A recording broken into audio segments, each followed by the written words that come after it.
ये पार्ट थोड़ा late upload हुआ है, तो कहानी को समझने के लिए आप इसके पहले वाले पार्ट फिर से सुन ले। अब आगे सब पीछे के दरवाजे से हवेली के अंदर चले जाते हैं।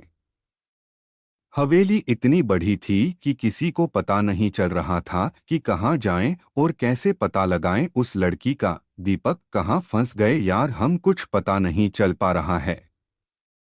ऊपर से अगर किसी ने पकड़ लिया तो हम जान से जाएंगे, वो अलग। अथर्व, मैंने तो कहा था जिसको डर लग रहा है वो हमारे साथ ना चले, फिर क्यों आया? अर्नव, सही कहा भाई ने, एकदम सही बात। तभी पीछे से किसी की आवाज आती है और वो सब छुप जाते हैं। अथर्व सबको कहता है अपनी गन निकाल लो, सब लगता है पता लग गया उनको। और वो सब वही दीवार के पास छुप जाते हैं। पर कुछ देर तक कोई नहीं आया तो सबने जाकर देखा तो वह सिर्फ एक बिल्ली थी और वो सब हंसने लग गए। अथर्व, ये सबसे ज्यादा अर्नव की फटती है। तू घर पर ही रहता ना यार, फोकट हमारे साथ आ गया। नील, अथर्व मुझे लगता है हमें उस कमरे में चलना चाहिए, वहां कोई लड़की है, शायद अपने गांव की हो, उसे यही रखा हो इन्होंने। अथर्व, ठीक है, मैं वहां जा रहा हूं, तुम लोग बाहर ही रहो, कुछ होता है तो मुझे बता देना। अथर्व अंदर चला जाता है पर वहां रोशनी कम होने की वजह से उसको कुछ दिखाई नहीं दे रहा था। अथर्व, पता नहीं यार, कोई दिख भी नहीं रहा, यहाँ कोई नहीं रहता क्या? लगता है भूतों की हवेली है ये। वो अकेला ही बोल रहा था तभी किसी से टकरा जाता है और पीछे मुड़कर देखता है तो वो अनामिका ही थी। अनामिका कुछ बोल पाती इससे पहले ही अथर्व ने उसके मुंह पर हाथ रख दिया और उसे दीवार से लगा दिया। अथर्व, देखो, चिल्लाना मत, हम यहाँ किसी काम से आए हैं, हम तुम्हें कुछ नहीं करेंगे। अथर्व उसकी आंखों में देख रहा था और वो पहचान गया था कि ये वही लड़की जिसको उसने देखा था। इतने ही में हवेली की लाइट जल जाती है क्योंकि नीचे बहुत शोर हो रहा था। जैसे ही लाइट जली, अथर्व और अनामिका एक दूसरे को पहली बार देख रहे थे, मिल तो पहले चुके थे पर एक दूसरे से अनजान। अथर्व बस अनामिका को देखे जा रहा था और अनामिका भी, दोनों एक दूसरे के बहुत करीब थे। तभी अनामिका की सहेलियां वहां आ जाती है और दोनों को एक साथ देख लेती है। अनामिका अथर्व को अपने आप से दूर करती है। पुष्पा, तूने बताया क्यों नहीं, तेरा कोई बॉयफ्रेंड है और तुम उसे मिलने भी बुला लिया कॉलेज में तो कहा करती थी कोई नहीं है। अनामिका, अरे ऐसा कुछ नहीं है, ये जबरदस्ती घुस आया है, अभी खबर लेती हूँ इसकी।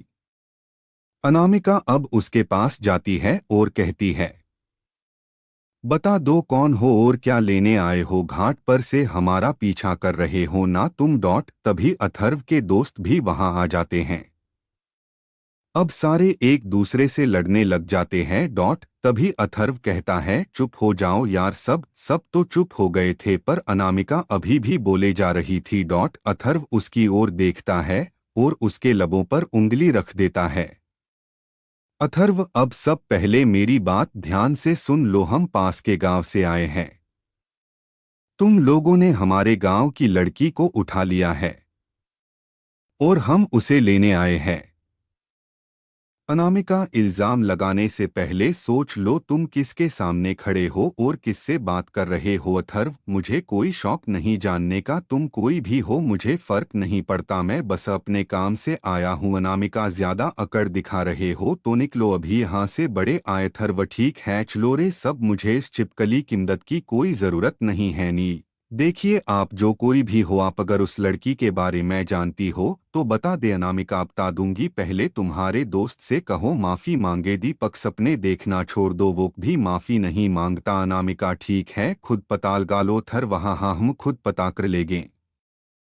खुशबू, अनु यार बता देना, शायद ये उस लड़की की जान बचा ले। अनामिका, हाँ ठीक है तो सुनो, वो लड़की हमारे गांव के लड़के से प्यार करती है इसलिए भागी है, क्योंकि यहाँ तो प्यार करना गुनाह है।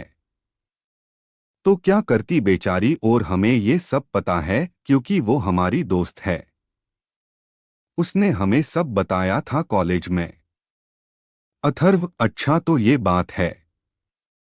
मन में सोचता हुआ तभी पुष्पा नीचे से भागती हुई ऊपर आती है। अनामिका, क्या हुआ, इतनी जल्दी भी क्या पड़ी है तुझे? पुष्पा, अरे वो नीचे ना उन दोनों को पकड़ लिया है और तुम्हारे बापूसा ना हुक्म दिया है कि दोनों को कल फांसी दे देंगे। अनामिका, ये क्या कह रही हो यार, ऐसा नहीं हो सकता। पुष्पा, ऐसा हो चुका है। अनमिका, अथर्व, अच्छा तो इसका नाम अनामिका है। अनामिका, तुम क्या सोच रहे हो, अब तक तुम तो उन्हें बचाने आए थे ना, तो उन्हें बचा लो ना, हम किसी को मरते हुए नहीं देख सकते। अथर्व, अब हमें यहाँ से चलना चाहिए। नील, पर अथर्व, उन दोनों की जान, अथर्व हमें कोई मतलब नहीं उनसे, चलो यहाँ से अब। अनामिका अथर्व के पास आती है और उसे कॉलर से पकड़कर अपनी ओर खींच लेती है और कहती है, हमने तो तुम्हें बहादुर समझा था, पर अफसोस तुम तो एक बुजदिल निकले को छोड़कर भाग रहे हो। अथर्व कुछ नहीं कह रहा था, वो बस अनामिका की आंखों में देख रहा था और अनामिका को खुद से दूर करते हुए बोला, तुम्हें जो समझना है समझ सकती हो, मुझे किसी से फर्क नहीं पड़ता है। अथर्व और बाकी सब वहां से जा चुके थे। अनामिका की आंखों में आंसू थे क्योंकि वो चाहकर भी कुछ नहीं कर सकती थी। नील, आपने ऐसा क्यों कहा उस लड़की से कि आप कुछ नहीं करने वाले, जबकि हम तो उसे बचाने ही आए हैं। अथर्व, सवाल सुनने की आदत नहीं है, मुझे तुम्हारे हर सवाल का जवाब कल मिल जाएगा, बस ये रात कट जाने दो और सवेरा होने दो। सभी लोग हवेली के बाहर खाली पड़ी जगह में लेट जाते हैं, पर अथर्व अभी भी अनामिका के बारे में सोच रहा था। आज तक किसी ने उससे ऐसे बात नहीं कि जब उसने उसकी आंखों में देखा तो लगा जैसे वो कुछ कहना चाहती है। एक खालीपन था जो साफ दिखाई दे रहा था। आगे की कहानी दूसरे भाग में सुनाई जाएगी। दूसरा भाग सुनने के लिए चैनल को लाइक, शेयर और सब्सक्राइब करें। धन्यवाद।